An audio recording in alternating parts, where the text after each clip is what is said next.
guided through Congress by our wonderful First Lady, Melania Trump, including through her direct advocacy on behalf of survivors during her passage efforts.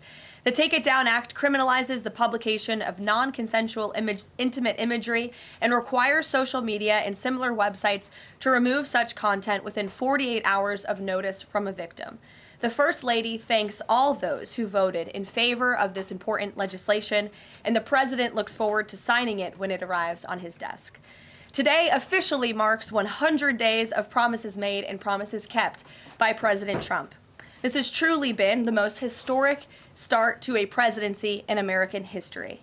After building the greatest economy in the world in his first term as president, President Trump is in the process of doing that all over again. The American people trust in President Trump. Since his first day in office, President Trump has focused on defeating the Biden inflation crisis, bringing down the cost of living, and making the United States the best place in the world to do business, invest, create jobs, and innovate. And President Trump's efforts are working. 345,000 jobs have already been added since the start of President Trump's term. Last month's jobs report saw nearly 100,000 more jobs than economists predicted, and it was the fourth highest month for private payroll growth in the past 2 years. 9,000 manufacturing jobs have been added to the economy already. This is a sharp contrast to the 6,000 manufacturing jobs that were lost each month in the final 2 years of the Biden administration. The U.S. employment rate remains at historic lows. And thanks to President Trump, Americans are seeing price relief for the first time in years. The last inflation report showed the first consumer price decline since the COVID pandemic, a decrease in energy prices, and real average hourly wage growth. President Trump is delivering on his promises to lower costs for American families and businesses. Prices across the board for everyday goods have seen declines since this president was inaugurated. From airfare to used motor vehicles to prescription drugs, prices are dropping. In fact, last month's drop in the price of prescription drugs was the largest ever recorded. And after Joe Biden botched the response to the bird flu, President Trump and Secretary Rawlings' aggressive plan have brought down wholesale egg prices more than 50% from Inauguration Day.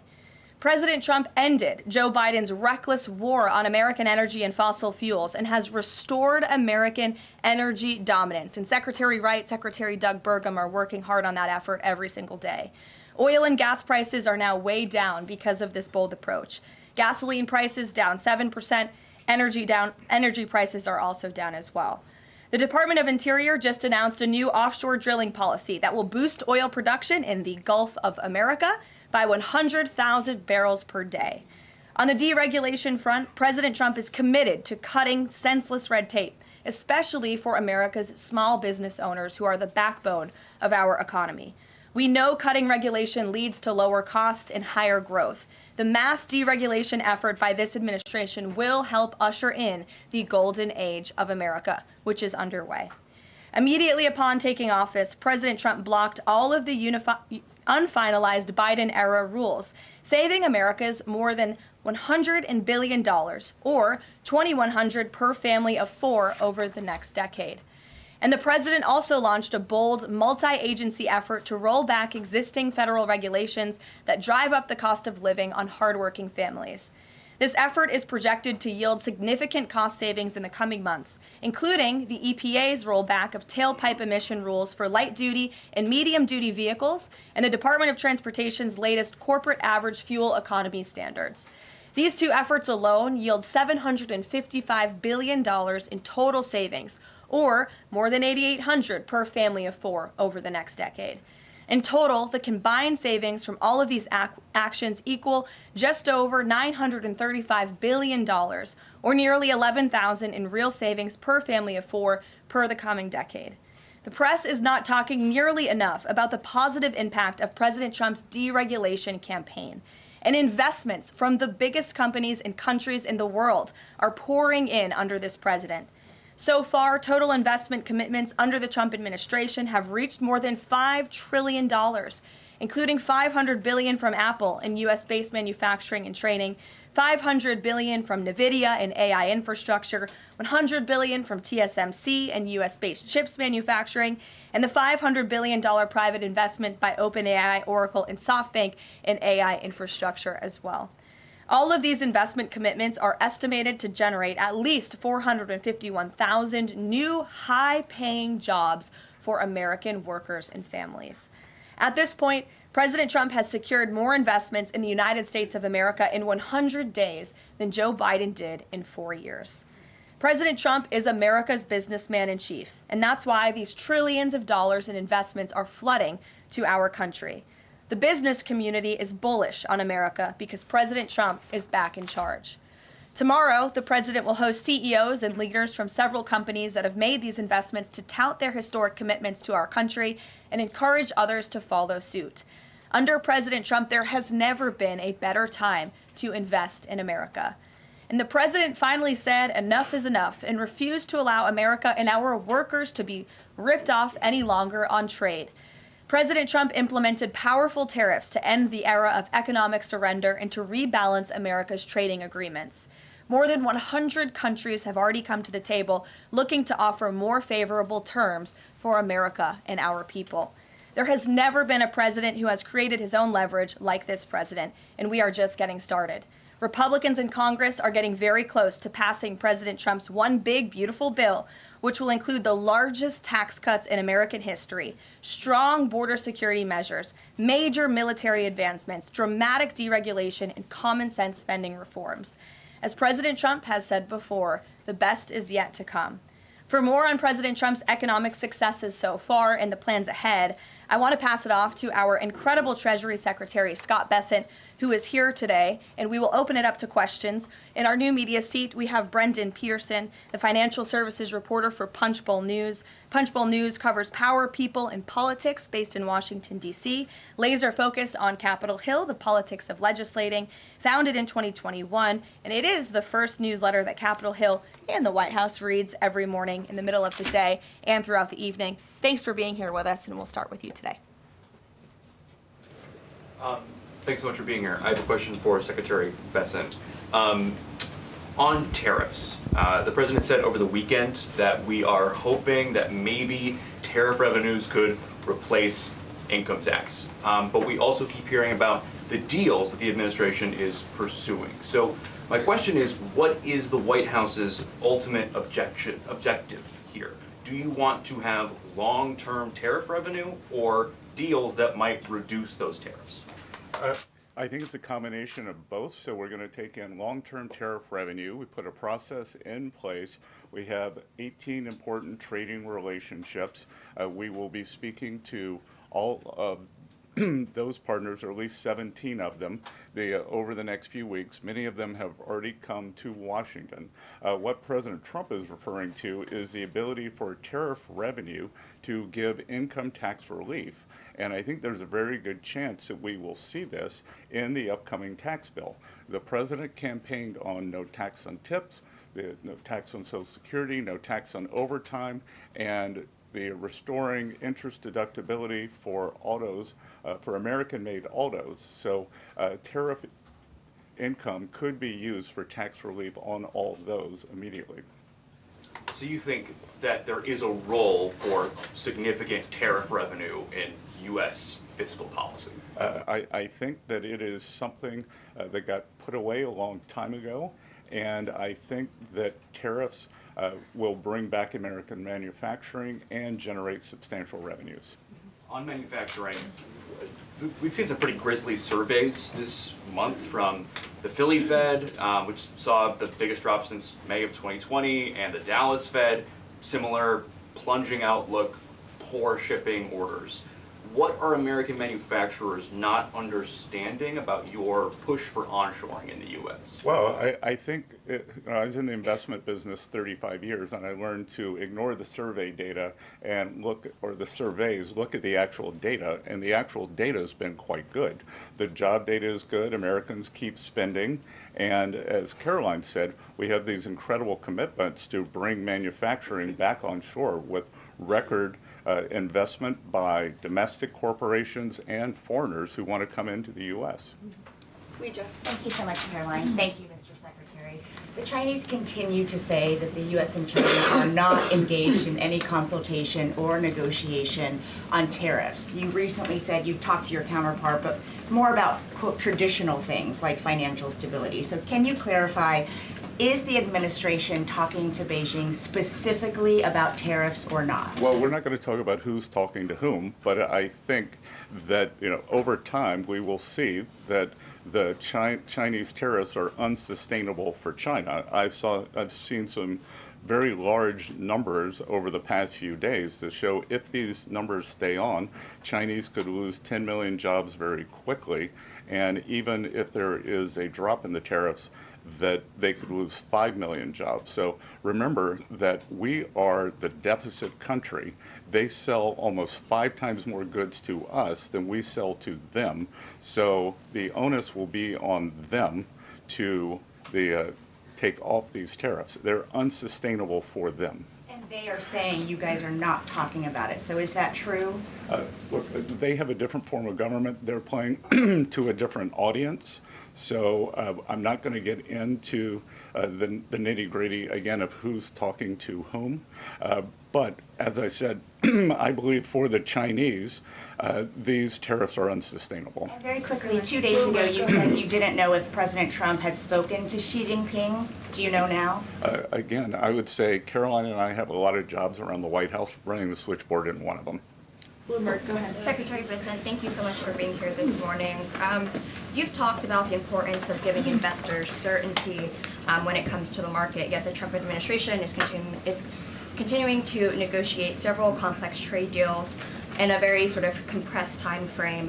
When do you expect you'll be able to give the market some certainty around those deals? Do you have a deadline? Is it the 90-day pause? What are we looking at here? Good question. And I think one thing that has been a little disconcerting for the markets is, President Trump creates what I would call strategic uncertainty in the negotiations. So he is more concerned about getting the best possible trade deals for the American people. We had 4 years of bad deals for decades of unfair trading, and we are going to unwind those and make them fair. What we are doing is we've created a process. I think the aperture of uncertainty will be narrowing, and as we start moving forward announcing deals, then there will be certainty.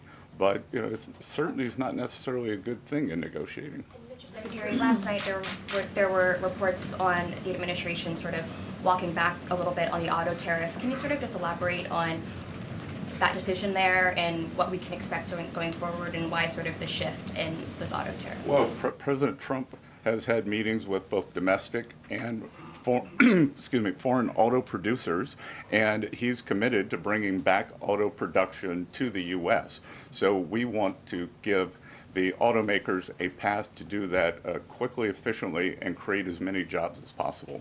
Jasmine.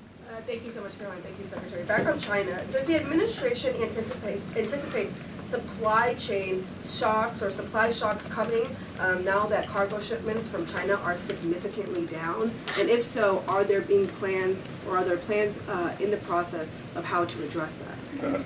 I wouldn't think that we would have supply chain shocks, and I think retailers have managed their inventory in front of this. I speak to dozens of companies, sometimes daily, but definitely weekly, and they know that President Trump is committed to fair trade and have planned accordingly.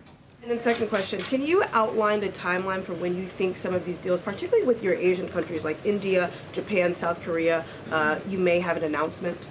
I'm glad you brought up our Asian trading partners and allies. They have been the most forthcoming in terms of doing the deals. As I mentioned, Vice President Vance was in India last week. I think that he and Modi made some very good progress, so I could see some announcements on India. I could see the contours of a deal with the Republic of Korea coming together, and then we've had substantial talks with the Japanese. Andrea. Secretary Bessent, just continuing on the path of the sort of progress. You said yesterday, I think, that it was could happen as early as this week or possibly next week. Can you give us a bit of a timetable? And then I wanted to ask about South Korea specifically. They've said that they probably won't be able to make a comprehensive deal until early July because of their elections. Japan also has elections. And to what extent are domestic factors complicating your efforts? Canada just had an election. You know, are you seeing that you might have to think about delaying the 90 days? Well, I would actually take the opposite tack, that I think from our talks that these governments actually want to have the framework of a trade deal done before they go into elections to show that they have successfully negotiated with the United States. So we are finding that they are actually much more keen to come to the table, get this done, and then go home and campaign on it. Sean? I'm sorry, did you have a comment on whether something could happen this week or next week? For a deal. So, you know, you said yesterday. Again, I think that we are very close on India. And in India, just a little inside baseball, India, in a funny way, is easier to negotiate with than many other countries because they have very high tariffs and lots of tariffs. So it's much easier to confront the direct tariffs when as we go through these unfair trade deals that have been put in over decades, that the non-tariff trade barriers can be much more insidious and also harder to detect. So a country like India, which has the posted and ready tariffs, it's much easier to negotiate with them. So I think the India negotiations are moving well. Sean, go Hi, ahead. Mr. Secretary. So it was reported this morning that Amazon will soon display a little number next to the price of each product that shows how much the Trump tariffs are adding to the cost of each product. So isn't that a perfect crystal clear demonstration that it's the American consumer and not China who is going to have to pay for these policies? I will take this since I just got off the phone with the president about Amazon's announcement. This is a hostile and political act by Amazon. Why didn't Amazon do this when the Biden administration hiked inflation to the highest level in 40 years? And I would also add that it's not a surprise because, as Reuters recently wrote, Amazon has partnered with a Chinese propaganda arm. So this is another reason why Americans should buy American. It's another reason why we are onshoring critical supply chains here at home to shore up our own critical supply chain and boost our own manufacturing here. Is Jeff Bezos still a Trump supporter? Look, I will not speak to the president's relationships with Jeff Bezos, but I will tell you that this is certainly a hostile and political action by Amazon. And Secretary, if you have anything to add. Yeah, I would also add that the bringing down the terrible Biden inflation has been a priority for the first 100 days of the Trump administration, and President Trump has done a great job of leading that since January 20th. Interest rates, mortgage rates are down, gasoline and energy prices are down. We're expecting the further decreases. And as Karoline said, the big tax on consumers that goes unnoticed is deregulation or regulation, and we are deregulating and bringing that down. So, from a household income point of view, we would expect real purchasing increases. We've seen them over the first 100 days, and we would expect that to accelerate. We are doing peace deals, trade deals, tax deals, and deregulating. And the deregulation is a longer lead time, but I think by the third and fourth quarters, that's really going to kick in. Kelly, go ahead. Thank you, Caroline. A question for you and Secretary Bessent. We talk a lot about volatility and uncertainty in the marketplace, and the president has stated all along that he's more concerned about mainstream America, the American worker. You just talked about deregulation and this entire fair trade and reciprocals. What is your message to the American people in terms of letting them get through this disturbance and the outcome being greater and a greater good for the American worker, the American people, the American families? I would say trust in President Trump. There's a reason he was reelected to this office. It's because of the historic success of his economic formula in the first term, and as I laid out at the beginning of the briefing and the Secretary has talked about and the President talks about every day, there's a proven formula that works.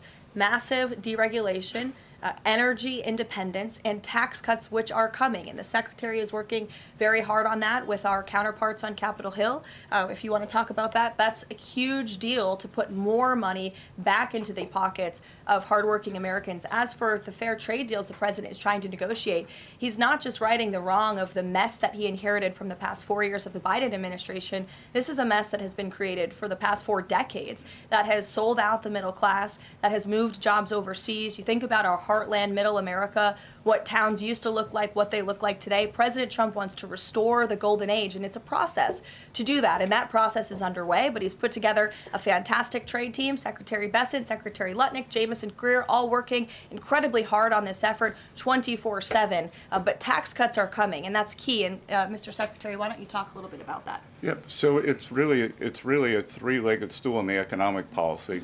It's trade, it's tax, and it's deregulation. So we are in the midst of addressing, as Karoline said, these long-term trade imbalances. The tax bill is going much better than I would have thought when I took office on January 28th, and that's through President Trump's leadership.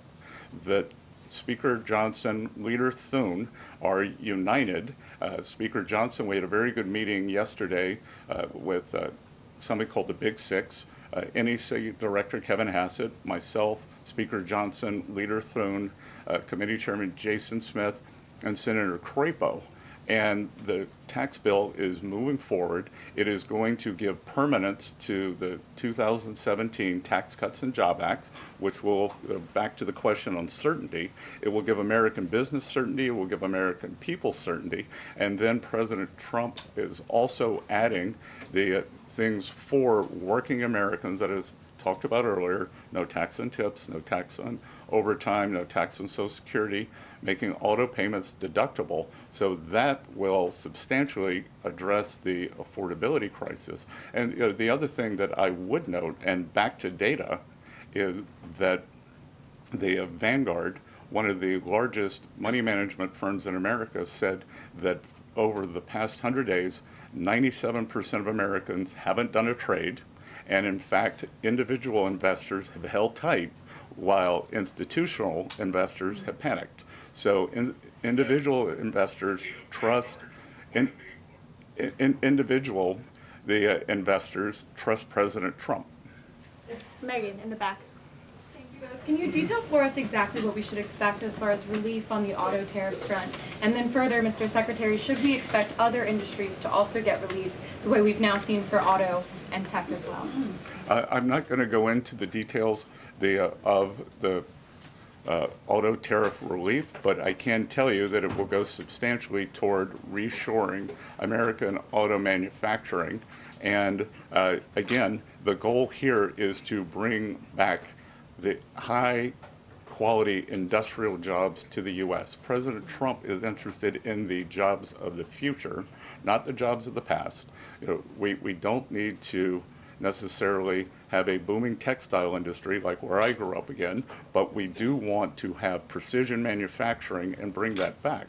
And another important, very important function of this that does not get talked about enough is national security. President Trump, his overriding concern and belief is that economic security is national security is economic security. And we saw during COVID that our supply chains got cut off. And we need to bring back a lot of those supply chains, whether it's in semiconductors, medicines, the steel, and we have to onshore those. So it's a combination of making trade free and fair and remedying this gaping national security hole that he was left with. I would just add, Megan, the president will sign the executive order on auto tariffs later today, and we will release it as we always do. Go ahead. Secretary, any updates on the negotiation with the European Union, and is it hard to negotiate with the European Union? Pardon? Do you have any updates on the negotiation with the European Union? I'm more involved in the Asian negotiations. My observation would be, goes all the way back to Henry Kissinger's statement, when I call Europe, who do I call?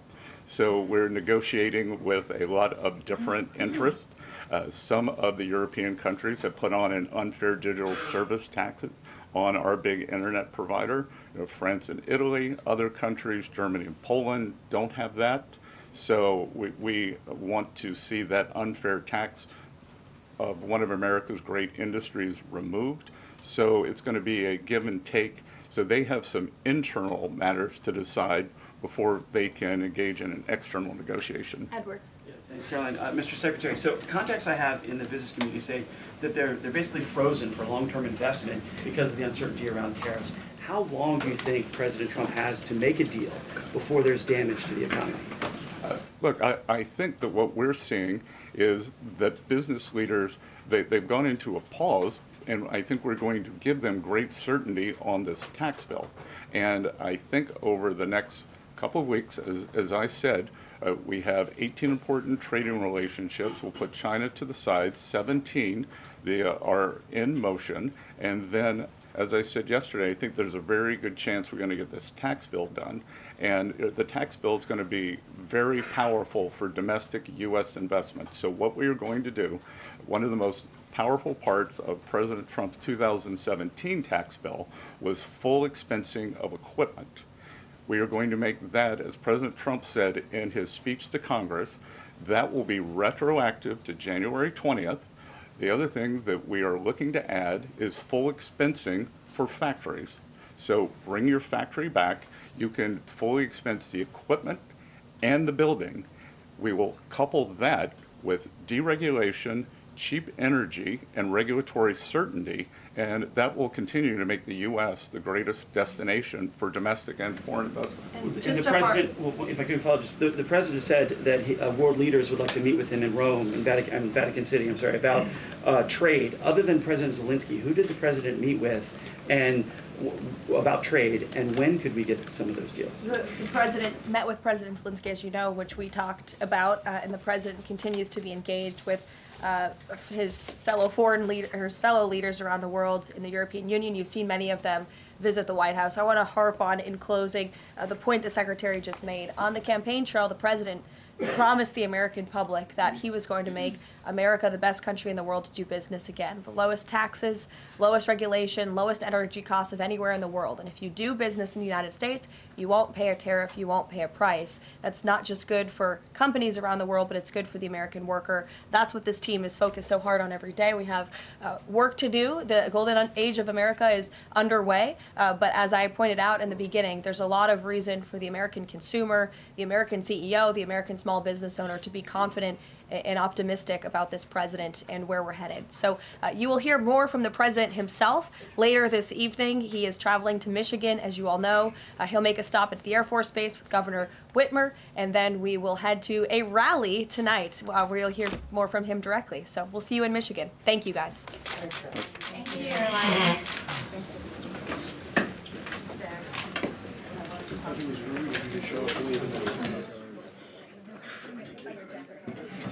Just my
אמיר אוחנה, מכובדיי הרבים, ובראשם אחיי ואחיותיי, בני משפחת השכול. זוהי גם משפחתי שלי, קרוב ליובל שנים, מאז נפול אחי. שמעתי אם שכולה אומרת שהמילה כאב בראשי תיבות היא כל אחת בדרכה. כל משפחה, כל אחד וכל אחת מאיתנו עומדים בנשיכת שפתיים אל מול השבר, אל מול האובדן, אל מול החלל העצום שנפער בתוכנו. לכל נופל הייתה אישיות ייחודית שאותה אנו זוכרים ביום המקודש הזה. ומאז נפילת הבן או הבת, האח או האחות, בן הזוג או בת הזוג, צריך ללמוד איך צולחים את היום הזה, איך צולחים את היום-יום, איך נושמים ביום-יום. כי ברגע קבלת הבשורה, הבשורה שאין מרה ממנה, לא נשאר אוויר, הכל כאילו מתרוקן, אי אפשר לנשום. וזוהי המשמעות הכבירה של חיבוק העם. העם והמדינה שלמענם נפלו גיבורינו. רק בזכות עמידותנו המשותפת יחד, כתף אל כתף, אנו לומדים מחדש ללכת, ואנו צועדים בדרכם של יקירנו להבטיח את נצח ישראל. לפני חצי שנה יצא שאול מויאל, בן ה-47, לוחם מילואים בחטיבת אלון, לפעילות מבצעית בדרום לבנון. בבית מאחור נותרה אשתו של שאול, סמדר, ונותרו גם 10 ילדיהם. שאול נשאל פעמים רבות, למה אתה עושה זה? מדוע אתה עושה זאת? הרי בגילך ובמצבך, מצבך המשפחתי, 10 ילדים, אתה יכול לקבל פטור. והנה מה שהוא השיב. יש לי משימה לסיים. נקראתי לדגל ב7 באוקטובר למלחמה שאין צודקת ממנה. עלינו להכות באויב שתקף אותנו ולהחזיר את תושבי הצפון בביטחון לבתיהם. כך אמר שאול מויאל, איש חינוך נפלא, ושאול נפל במבצע להשמדת מתחם טרור של חיזבאללה צמוד לגבולנו הצפוני. בתום ימי השבעה, סמדר אספה את 10 ילדיה, 10 ילדיהם, והנה מה שהיא אמרה להם. אנחנו נקום מהמשבר. אנחנו נחיה לצד המשבר.